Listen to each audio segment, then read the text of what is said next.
July 9th, 1968. 2 days after Bumpy Johnson died, Frank Lucas went to Bumpy's house on Edgecombe Avenue to help Mamie, Bumpy's wife, sort through his belongings. The funeral was over. The crowds had gone home. Now came the quiet work of deciding what to keep and what to let go. Frank wasn't looking for anything in particular. He was just there to help, to be present, to honor the man who taught him everything. Mamie was in the bedroom, folding clothes, crying softly. Frank was in the study, a small room off the living room where Bumpy kept his desk, his books, his private things. The desk was old mahogany, scarred and worn, 3 drawers on each side. Frank opened the top right drawer.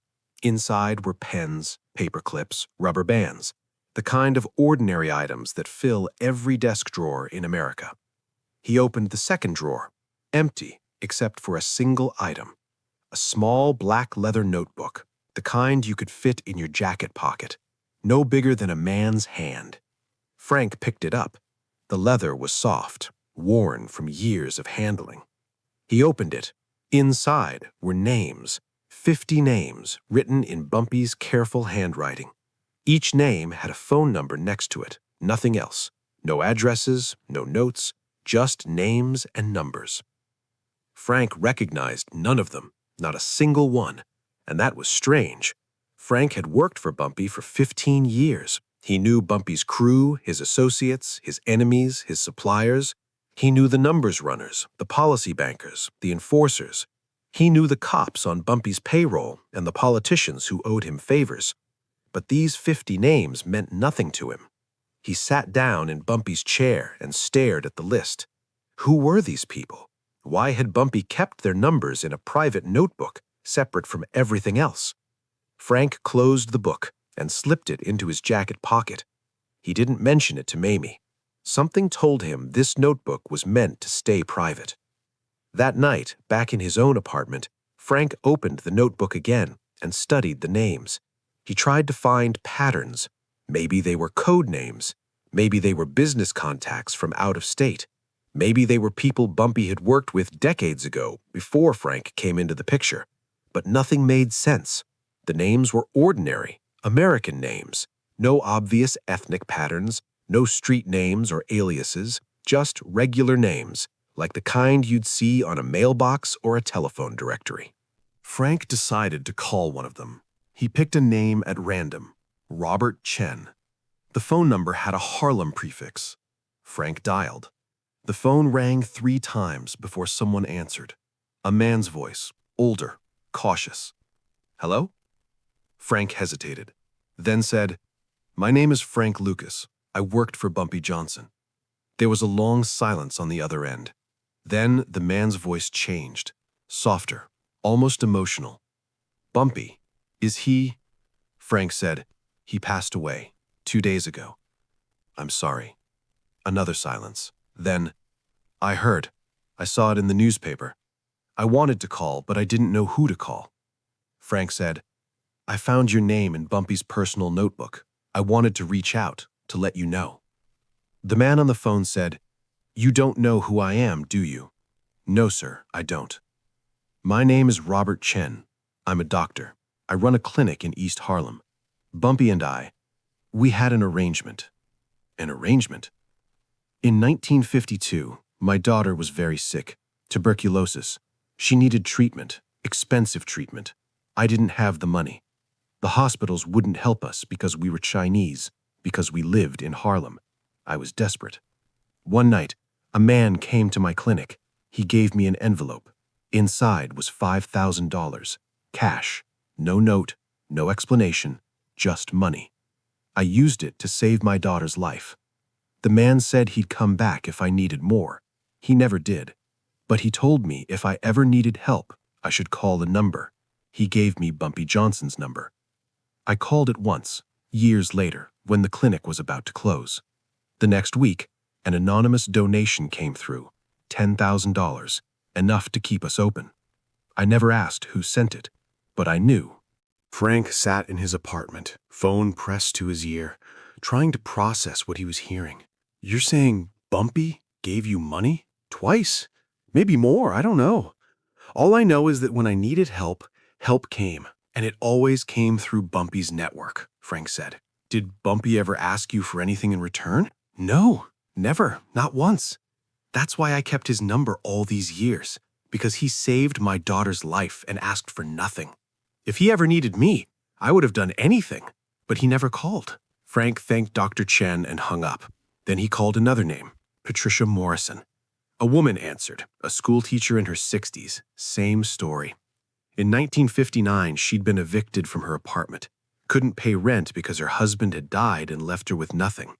She was about to be homeless with 2 small children. Then someone paid her rent, 6 months in advance. She found out later it was connected to Bumpy Johnson.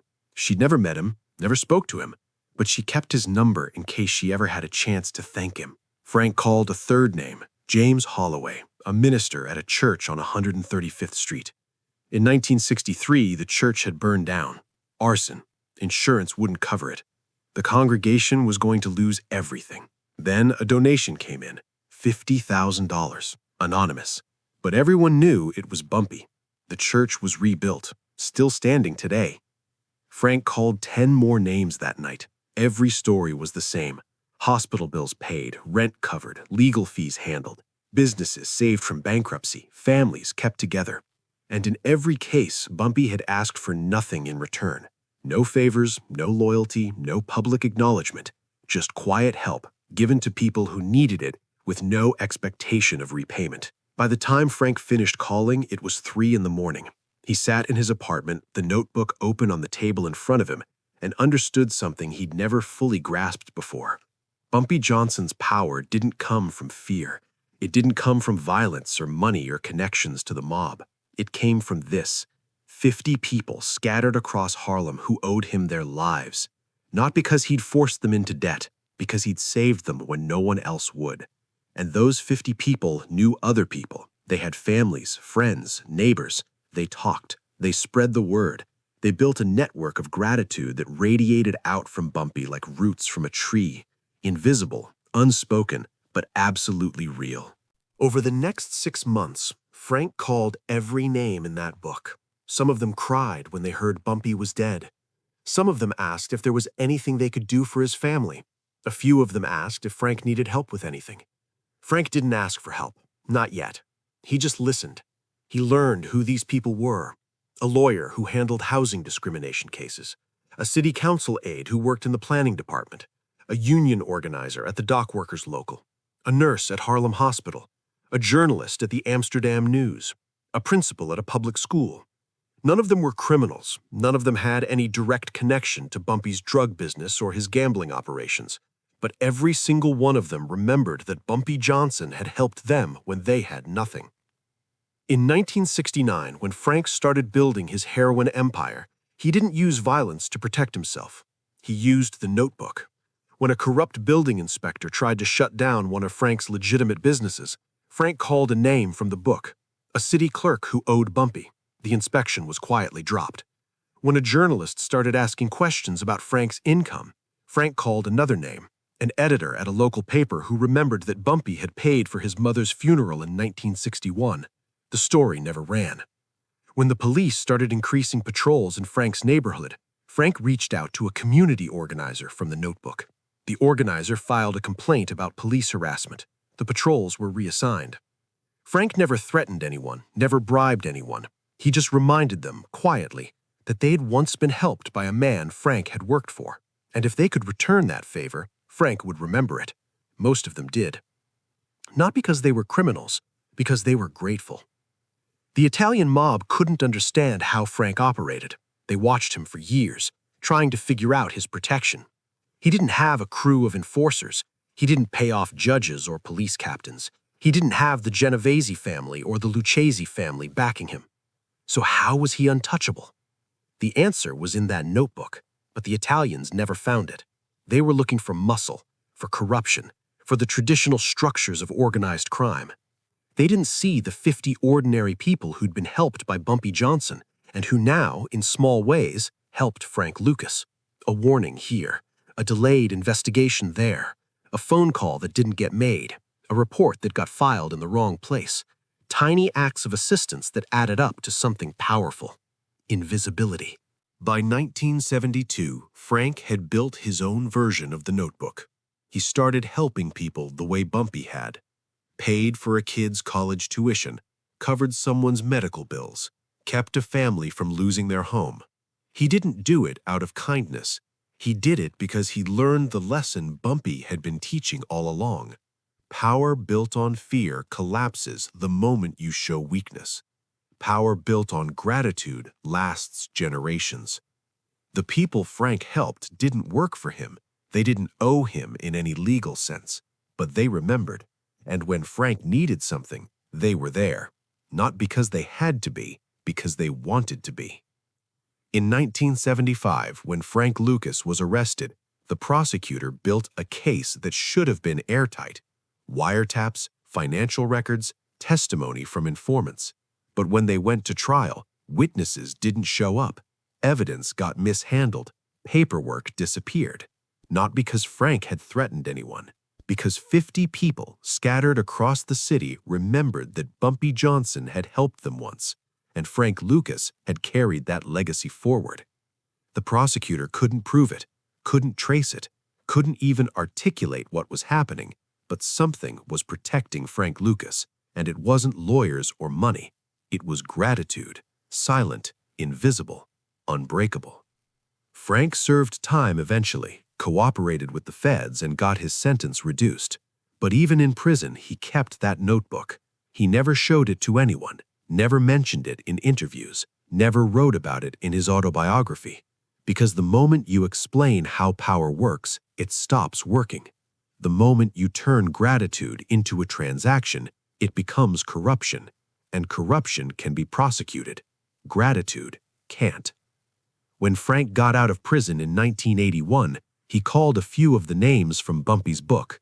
Some of them had died, some had moved away, but a few were still there, still in Harlem, still remembered. One of them, an elderly doctor, invited Frank to his clinic.